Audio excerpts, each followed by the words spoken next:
Hello everyone. ये question है NTA के द्वारा एक एंट्रेंस एग्जामिनेशन में पूछा गया था।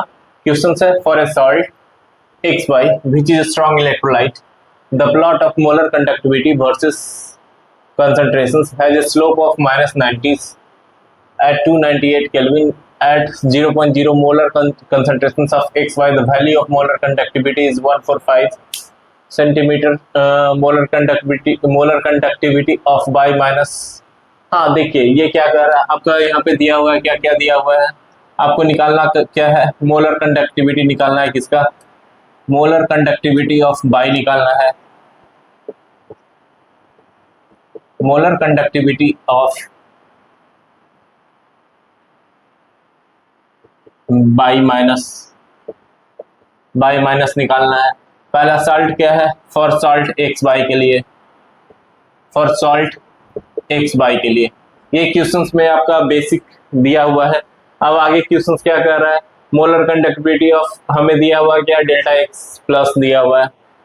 मोलर कंडक्टिविटी ये देखना पड़ेगा, उसके लिए हमें क्या करना पड़ेगा, मोलर कंडक्टिविटी के लिए इनफाइनाइट, इसके लिए क्या यूज करेंगे, कोलेस्कर्स लॉ यूज कर। इसके लिए हम लोग for salt x by strong electrolyte के लिए सॉल्ट एक्स बाई में हम लोग यूज करेंगे कोलेस्कर्स लॉ। कोलेस्कर्स लॉ क्या कहता है, infinite dilution of molar conductivity is equal to lambda X plus lambda X by minus.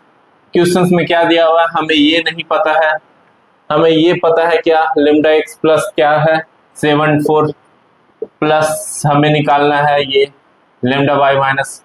हमें निकालने के लिए क्या है, infinite dilutions of molar conductivity के लिए हमें क्या करना पड़ेगा, हमें निकालना पड़ेगा क्या, for molar conductivity of for infinite dilutions of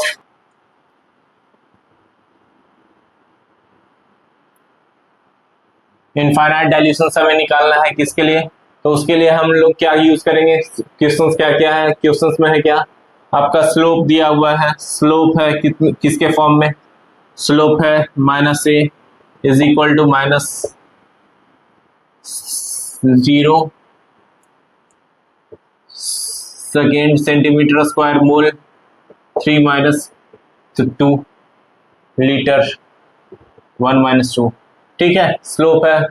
और उसके बाद क्या है, कॉन्सेंट्रेशन आपका दिया हुआ है क्या, कॉन्सेंट्रेशन आपका दिया हुआ है क्या, रूट डेल्टा सी। कॉन्सेंट्रेशन आपका दिया हुआ है क्या 0.01 कंसेंट्रेशन को अगर जो हम तोड़ेंगे तो क्या आ जाएगा 0.1। कंसेंट्रेशन आपका हो गया क्या। अब उसके बाद और क्या है, मोलर कंडक्टिविटी दिया हुआ है, मोलर कंडक्टिविटी दिया हुआ है क्या 145 दिया हुआ है। अब आगे क्वेश्चन पे देखते हैं, जब इतना हमें पता है तो इसको एक्स बाई के फॉर्म में यूज करेंगे। तो y is equal to m x plus c का फॉर्मूला आपको पता है। इसके लिए हम यूज करेंगे क्या, इसके लिए हम लोग यूज करेंगे क्या, Debye and Huckel's rules.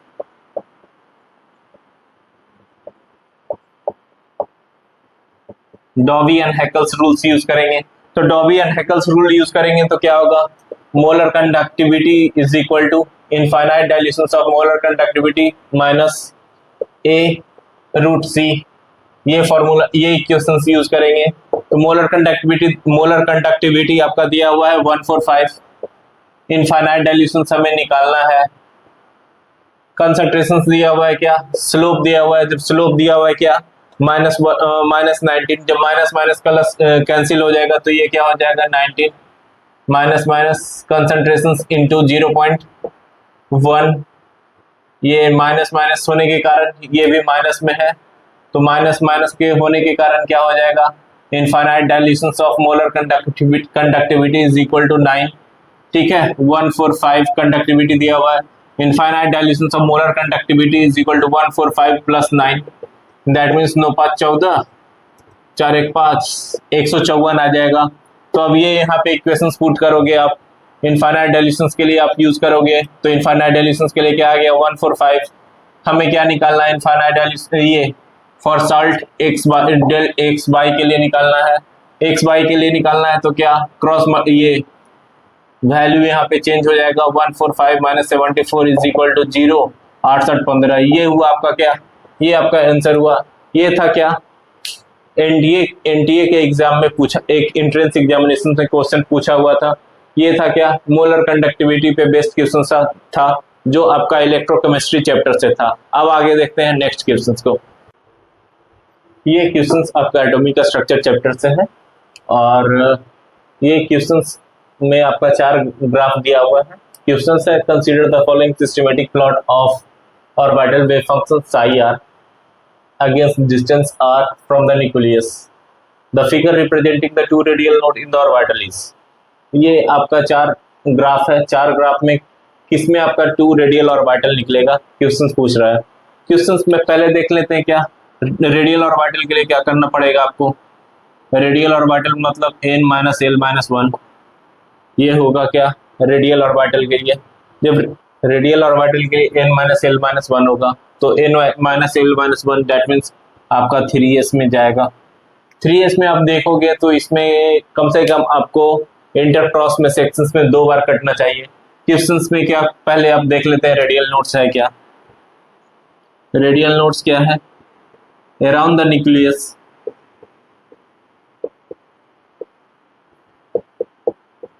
where the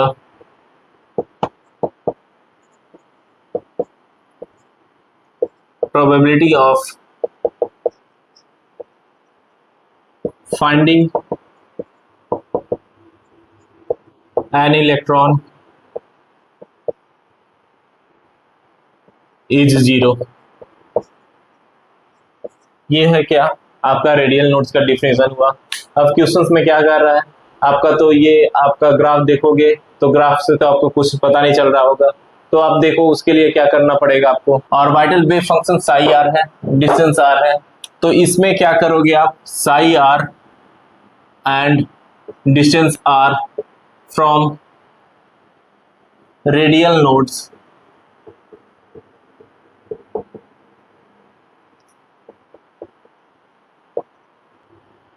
where the curve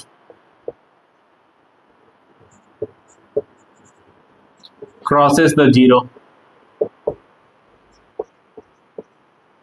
ये क्या करोगे, आपको जहां पे रेडियल नोड्स 0 क्रॉस करेगा तो आप देखोगे ऑप्शन में, ऑप्शन 1 क्या है 0, ये आपका इन्फिनिटी से शुरू हो रहा है, इन्फिनिटी से शुरू हो गया आपके 0 पे मिल रहा है, इस वजह से ये कैंसिल हो जाएगा।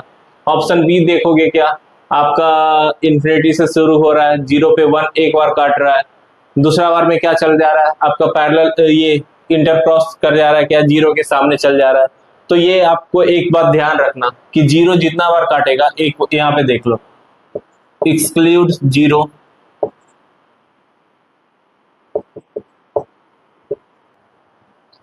exclude 0, exclude r is equal to 0 and r equal to infinity पे, ये 2 जगह पे आप 0 और इन्फिनिटी को छोड़ दोगे। उसके बाद आप देखोगे ऑप्शन में, ऑप्शन ए में क्या था, 0 से आपको इंटरसेक्ट कर जा रहा है, ऑप्शन बी में क्या हो रहा है, एक बार कट रहा है। तो आपको क्वेश्चन क्या पूछ रहा है, 2 बार रेडियल नोड्स के लिए पूछ रहा है, एक बार कट रहा है तो इसके बाद 0 से इंटरसेक्ट कर जा रहा है, इसके वजह से ये भी नहीं होगा। आप देखो क्या है, ऑप्शन सी देखो, ऑप्शन सी में क्या, एक बार यहाँ पे कट रहा है, दूसरी बार यहाँ पे कट रहा है, उसके बाद 0 के पैरेलल चला जा रहा है, इसके वजह से ये होगा 2 रेडियल नोड बनेगा, इसमें 2 रेडियल नोड बनेगा।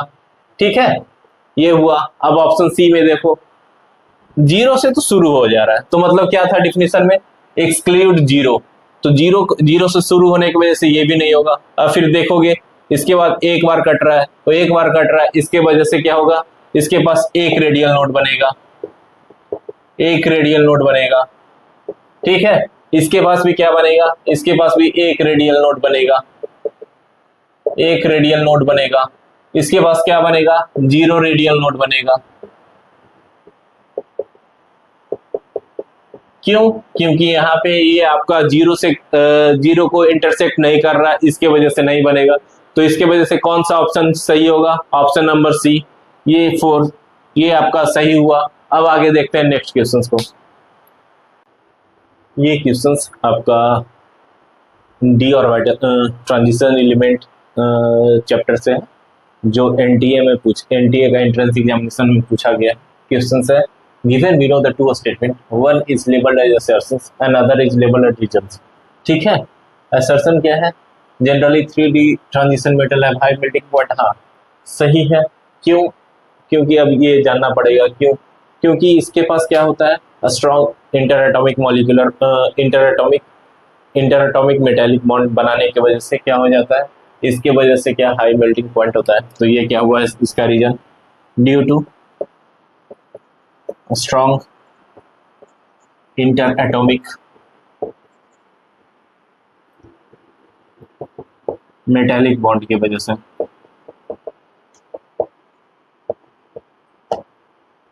क्या हुआ, असर्शन का रीजन है, ये असर्शन का रीजन क्या हुआ, due to strong atomic metallic bond की वजह से बनाता है हाई मेल्टिंग पॉइंट। ये ऑप्शन ए असर्शन सही हो गया। रीजन क्या है, involvement of 3d electron in addition to 4s electron in the inter atomic metallic bond, हाँ ये भी सही है। क्यों, क्योंकि देखो जिसके पास ट्रांजिशन एलिमेंट के पास बैलेंस इलेक्ट्रॉन होगा तभी तो ये मेटेलिक बॉन्ड बनाएगा 4s ऑर्बिटल के साथ, 4s ऑर्बिटल के साथ, इसके वजह से भी सही है। क्यों, क्योंकि रीजन भी सही है। क्यों, क्योंकि due to their valence electron available in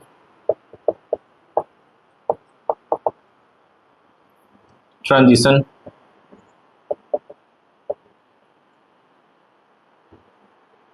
metal. ठीक है, ये दोनों सही हो गया। अब ऑप्शन क्या है, असर्शन इज नॉट, ये तो गलत हो गया। Both assertion and reason are correct, हाँ सही है, but reason is correct explanation सा, ये देखते हैं क्या है, इसको देखना पड़ेगा। तो बाकी और क्या है, assertion is reason and not correct, ये सही है, ये भी तो गलत हो गया। अब रहा कौन सा, 2 और 3 के लिए, तो देखते हैं क्या है 2 और 3 के लिए। 2 और 3 के लिए क्या होगा, क्यों इसका असर्शन रीजन क्यों सही है, क्योंकि इसके पास जब भी होगा ये इसके पास हाई मेल्टिंग पॉइंट होगा और इसके पास 3D इलेक्ट्रॉन और 3D इलेक्ट्रॉन और 4s इलेक्ट्रॉन ट्रांजिशन एलिमेंट में बनाने के लिए पार्टिसिपेट करेगा, क्योंकि इसके पास 3D इलेक्ट्रॉन के पास आपके पास ज्यादा डिलोकलाइज्ड इलेक्ट्रॉन होगा, इसकी वजह से क्या होगा, इसकी वजह से मेटेलिक बॉन्ड बढ़ेगा, तो उसके वजह से हाई मेल्टिंग पॉइंट हो जाएगा। तो ये दोनों ऑप्शन सही हो गया, both assertion and reason is correct, and ये गलत हो गया। क्यों, क्योंकि इसके लिए भी देख लो, क्यों, because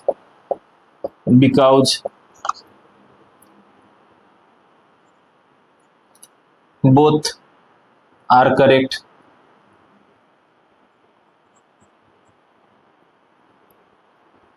due two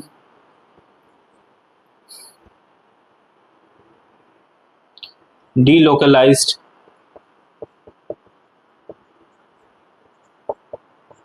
electron available, ये हुआ डिलोकलाइज इलेक्ट्रॉन अवेलेबल होने की वजह से क्या हो गया, करेक्ट एक्सप्लेनेशन हो गया। ये था क्या, ट्रांजिशन एलिमेंट से आपका क्वेश्चन था। अब आगे देखते हैं नेक्स्ट क्वेश्चन को। ये क्वेश्चन पी ब्लॉक एलिमेंट से है, क्वेश्चन है given below the two statements. Statement है क्या, स्टेटमेंट 1 है heating NaCl with concentration H2SO4 and MnO2 result in oxidation of Mn। हाँ देखते हैं क्या है, NaCl को हीट किया जा रहा है, क्या NaCl को हीट किया जा रहा है क्या, MnO2 के साथ, MnO2 विथ H2SO4, इसके वजह से क्या बन जाएगा, इसके वजह से क्या बन जाएगा, NHSO4 plus MnCl2 plus H2O plus Cl2। ये हुआ क्या, Cl2 एवापोरेट करेगा। अब इसको क्या करोगे, अब बैलेंस करोगे, तो Cl2 4 Cl2 है, तो इसके बाद इसकी वजह से क्या होगा, 4 NaCl होगा, 4 NaCl करोगे तो 4 NHSO4 होगा, तो H2SO4 चार ऑक्सीजन कितना हुआ, 4 4 2 6 इधर है, 4 4 4 8 एंड 8 2 10, इसको एडजस्ट करोगे 10 होगा, 2 H2O करोगे तो ये 4 2 8, 4 दूनी 8 2 10, हाँ ये 10 हो गया। ये ठीक है, ये इक्वेशंस बैलेंस हो गया, ये रिएक्शन आपका बैलेंस हो गया। अब देखो क्या कर रहा है क्वेश्चंस में, ऑक्सीडेशन ऑफ एम एन का ऑक्सीडेशन नंबर निकालना पड़ेगा। क्या होगा, 2 दूनी 4, MnO2 का ऑक्सीडेशन नंबर निकालोगे तो oxidation number x is equal to 2 into -2, that means x is equal to -4, that means x equal to 4। ये 4 आ गया आपका आंसर। इसी तरह से क्या करोगे, MnCl2 के लिए भी करोगे तो MnCl2 का 2 हो गया। तो क्या होगा आपका ऑक्सीडेशन ऑफ, ये गलत हो जाएगा, क्यों, क्योंकि ये 4 से 2 में जा रहा है, इसके वजह से ये रिडक्शन हो रहा है। ये क्या हो रहा है आपका, MnO2 से +4 से MnCl2 में जा रहा है, MnCl2, that means oxide reduction of, खुद को घटा रहा है ना, तो रिडक्शन होगा, रिडक्शन इन Mn, इसकी वजह से ये ऑप्शन गलत हो जाएगा। तो क्या होगा, बहुत स्टेटमेंट देखते हैं आगे क्या, सेकेंड ऑप्शन क्या है, सेकेंड स्टेटमेंट क्या है, heating of NaI with MnO2 and H2SO4, वो सिमिलर क्वेश्चन है, सिमिलर इक्वेशंस है। क्या होगा, बनेगा क्या, I2 plus NaHSO4 plus MnSO4 H2O, ये हुआ क्या आपका। अब इसको इक्वेशंस को बैलेंस करोगे, इक्वेशन को बैलेंस करोगे तो क्या होगा आपका, I2 कितना है, I2 2 है तो 2NaI होगा, ठीक है। उसके बाद और किसको बैलेंस करोगे, ऑक्सीजन कितना है 2, 4 दूनी 8 तो 10, 4 4 दो 6, यहाँ पे कितना है 4 4 4 8, जब इसको 10 ही कर दो, 2 कर दो तो इसके पास भी क्या हो जाएगा, 4 2 8 10, 2H2SO4, ये क्या हो गया, सही है 2NaOSO4, तो ये इसको भी करोगे ना, 4 दूनी 8, यहाँ पे भी क्या आ जाएगा, दो सोडियम के वजह से जाएगा। तो अब इसको आप ऑक्सीडेशन करो, MnO को रिडक्स क्या कह रहा है क्वेश्चन से, रिडक्शन ऑफ, इसका क्या कर निकालना है, 2 दूनी 4, इसका भी क्या आ जाएगा +4। अब देखो किसका, MnSO4 के लिए 4 दूनी 8, ये क्या हुआ 8, एंड ऑक्सीजन सल्फर का क्या हुआ +6, तो +6 +6 -8 इज इक्वल टू +2, तो +2 ऑक्सीडेशन नंबर आएगा, तो +2 यहाँ पे क्या हो रहा है आपका, MnO2 से क्या हो रहा है, MnSO4 क्या हो रहा है, +4 से +2, डेट मीन्स क्या हो रहा है, रिडक्शन हो रहा है, रिडक्शंस फ्रॉम +4 टू ये क्या हुआ, रिडक्शन, ये रिडक्शन सही हो रहा है। तो स्टेटमेंट देखो क्या, statement 1 and 2 is correct, statement 2 is, ये ऑप्शन सही हो गया। ये था कुछ क्वेश्चंस आपका पी ब्लॉक एलिमेंट से क्वेश्चंस। अब देखते हैं आगे नेक्स्ट क्वेश्चंस को। ये क्वेश्चंस आपका एनटीए के द्वारा पूछा गया है, जो कि केमिकल बॉन्डिंग चैप्टर से क्वेश्चंस है। The correct statement is aluminium has 5 valence orbital. हाँ देखिए क्या है, पहला स्टेटमेंट क्या है, एल्युमिनियम आपका क्या है, थर्ड पीरियड एलिमेंट है। थर्ड पीरियड एलिमेंट होने के कारण इसका इलेक्ट्रॉनिक कॉन्फ़िगरेशन क्या होगा, 3s2 and 3p1। अब इसमें देखोगे, इसका वैलेंस ऑर्बिटल निकालने के लिए क्या करोगे, it's has 1 s orbital,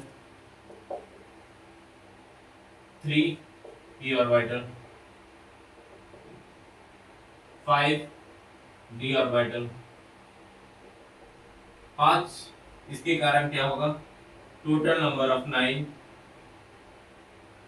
valence orbital होगा।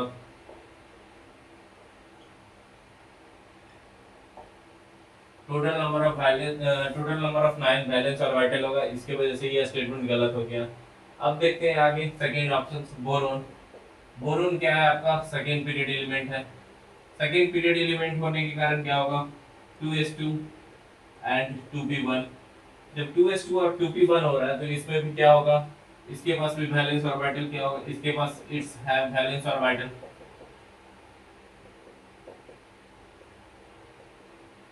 Valence orbital 1 in s orbital and 3 in p orbital. ठीक है, इसके वजह से टोटल नंबर ऑफ 9, तो नंबर ऑफ 4 ऑर्बिटल। इसके पास क्या होगा, बोरोन के पास वैकेंट डी ऑर्बिटल होगा, क्या absence of vacant D orbital.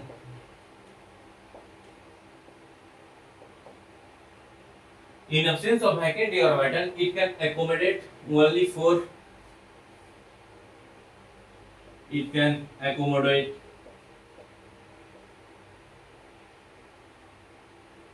only 4 covalent bond बनाने के लिए काम में आएगा।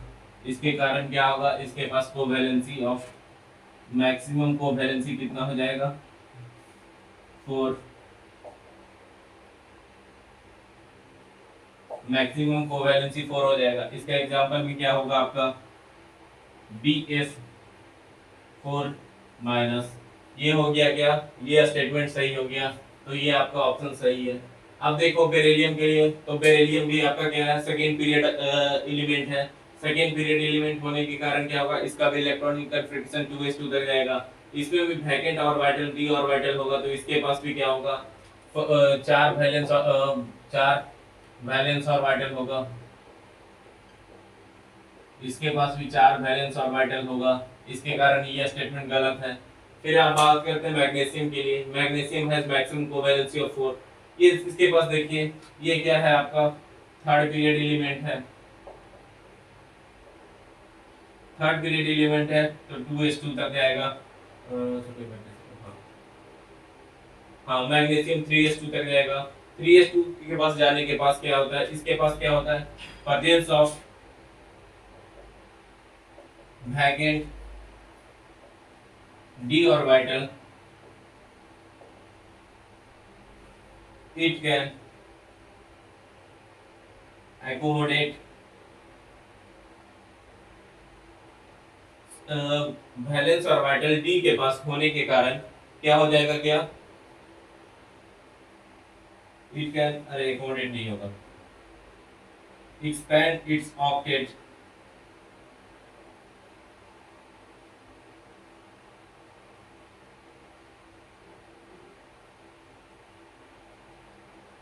it can expand its octet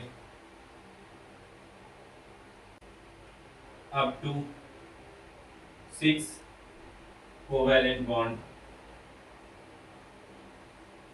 ये कहाँ पे आएगा, कोऑर्डिनेशन बॉन्ड बनाने में काम आएगा, कोऑर्डिनेशन बॉन्ड बनाएगा। ठीक है, it can form 6 covalent bond होने की वजह से ये क्या आएगा, 6 कोऑर्डिनेशन बॉन्ड बनाएगा। इसका आप एग्जांपल देखो, इसका आप एग्जांपल देखोगे तो है क्या, MgCl2.6H2O। देखो इसका एग्जांपल क्या होगा, MgCl2.6H2O। ये क्या हो गया आपका, एक कोऑर्डिनेशन बॉन्ड हो गया। इसके वजह से भी क्या हो गया, ये स्टेटमेंट गलत हो गया, तो आपका सिर्फ स्टेटमेंट क्या हो गया, 2 स्टेटमेंट सही है। ये था आपका क्वेश्चंस नीट का। अब आगे देखते हैं नेक्स्ट क्वेश्चंस को। ये क्वेश्चंस आपका थर्मल केमिस्ट्री से है। A protein undergo reversible thermal denaturations from its initial states N to denatured states D according to N to equilibrium D at 60 degree Celsius. तो पहले ये देख लेते हैं क्या है, इक्विलिब्रियम में है क्या, N to D at कितना पे है, at 60 डिग्री सेल्सियस। ठीक है, the concentrations of both N and D are equal at equilibrium and the standard enthalpy change of denaturation is 666 kilojoule mole inverse. The standard entropy change of the protein, तो हमें क्या निकालना, standard entropy change. पहले देख लेते हैं क्या rate क्या होगा, K is equal to D upon N. जब डी अपॉन एन है एट 60 डिग्री सेल्सियस पे, 60 डिग्री सेल्सियस है तो इसको केल्विन में करोगे तो 273 is equal to 3 upon 713, 333 kelvin. 60 degree ये 33 केल्विन पे एट 60, ये क्या हो जाएगा, K is equal to 1। Reversible change पे हो रहा है क्या। अब हमें क्या निकालना है, इंट्रॉपी चेंज, स्टैंडर्ड इंट्रॉपी। तो इंट्रॉपी के लिए क्या करना पड़ेगा, delta G is equal to delta H minus T delta S. Delta H क्या दिया हुआ है आपका, डेल्टा जी डेल्टा एच दिया हुआ आपका एंथैल्पी चेंज 666, टेम्परेचर कितना दिया हुआ है 333 टी डेल्टा एस। और क्या हुआ, डेल्टा एस निकालना और डेल्टा जी के बारे में भी नहीं पता, तो डेल्टा जी के निकालने के लिए क्या, गिव्स फ्री एनर्जी के निकालने के लिए क्या करना पड़ेगा, फ्री एनर्जी निकालने के लिए हमें क्या करना पड़ेगा, फ्री एनर्जी निकालने के लिए रिवर्सिबल चेंज के लिए हमें क्या करना पड़ेगा, free energy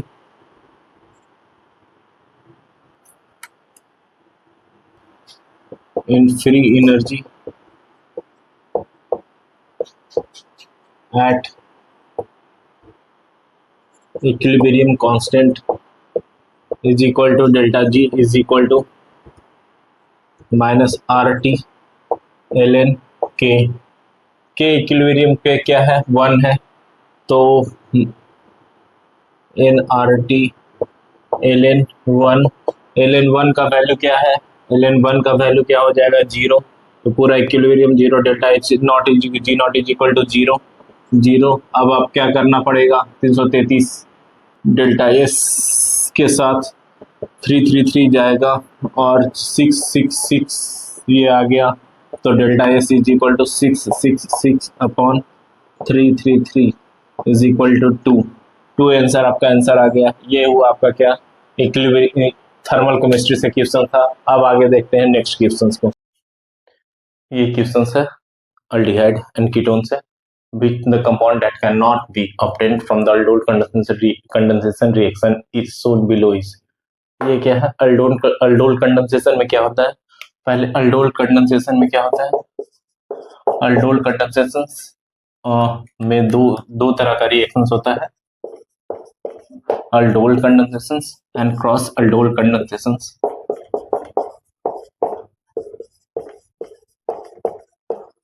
cross aldol condensation होता है ये, ठीक है। क्रॉस aldol कंडेंसेशन में 4 प्रोडक्ट बनाएगा। ये क्या होगा, सेल्फ aldol कंडेंसेशन में क्या होगा, ये दोनों में ही अल्फा बीटा अनसैचुरेटेड कंपाउंड बनाएगा, ठीक है। ये आपका क्रक्स हुआ, आप इससे पहचान सकते हो क्या रिएक्शन है। अगर जो आप चाहोगे तो मैं इसे पूरा मैकेनिज्म के साथ बता दूंगा, जो कि ये क्वेश्चंस में संभव नहीं है, उसके लिए कम से कम अलग एक वीडियो बनेगा, तभी आप उसमें आप aldol कंडेंसेशंस, क्रॉस aldol कंडेंसेशंस और इंटरमीडिएट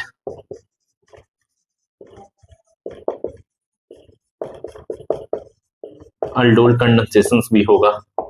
ये 3 टॉपिक आप चाहोगे तो मैं एक अलग सेपरेट वीडियो में बनाकर बता दूंगा। और अभी सिर्फ इस क्वेश्चंस को देखते हैं कि क्वेश्चंस को कैसे करेंगे, जो आपको आंसर मिलेगा। और क्योंकि एग्जाम में आपको काफी कम समय में ही क्वेश्चन को सॉल्व करना होगा, तो क्वेश्चंस को देखते हैं क्या है। देखिए ये क्या है, ये बेंजल्डिहाइड है। ये क्या है आपका, ये आप देखो इसका नाम लिखोगे तो क्या होगा, 2,2 डाइमिथाइल साइक्लो पेंटेन 1, ठीक है। ये हुआ क्या, क्यों मैंने नाम क्यों लिखाया है, आप इसका आंसर देखोगे यहां से, ठीक है। पहले ये देखो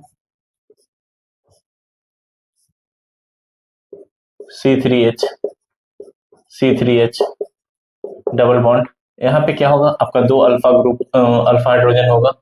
जब aldol कंडेंसेशन का सबसे पहले कंडीशन होता है क्या, आपको 2 कार्बोनिल ग्रुप के पास अल्फा हाइड्रोजन होना ही चाहिए, इसकी वजह से आपको अल्डोल कंडेंसेशन होगा। उसके साथ क्या होगा, बेस अल्कलाइन कंडीशन होना चाहिए। नेक्स्ट आपका हीट होना चाहिए, ये आपका कंडीशन है। तो ये हुआ आपका कंडीशन। अब देखते हैं आगे, plus double bond O,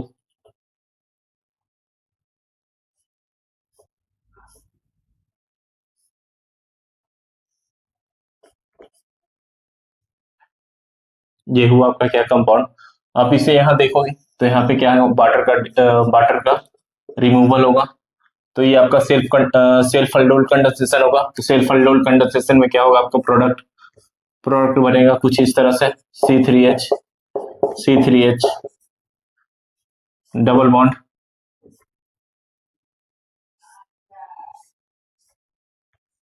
and ये आपका प्रोडक्ट बन गया। प्रोडक्ट बना तो ये आपका सेल्फ अल्डोल कंडेंसेशन है। आप देखोगे कौन सा, हाँ प्रोडक्ट नंबर 4 तो बनेगा, प्रोडक्ट नंबर 4 सही है। अब ये आप देखोगे क्या है, क्रॉस नेक्स्ट क्वेश्चन क्या है आपका, PHCH होने की वजह से क्या होगा, ये कंडीशन आपका क्रॉस अल्डोल का भी होगा। तो देखते हैं क्रॉस अल्डोल का कंडीशन कुछ किस तरह से होगा, देखते हैं आगे। H plus O double bond C and PH, ये आपका बनेगा। देन यहाँ पे भी आपका वाटर का रिमूवल होगा,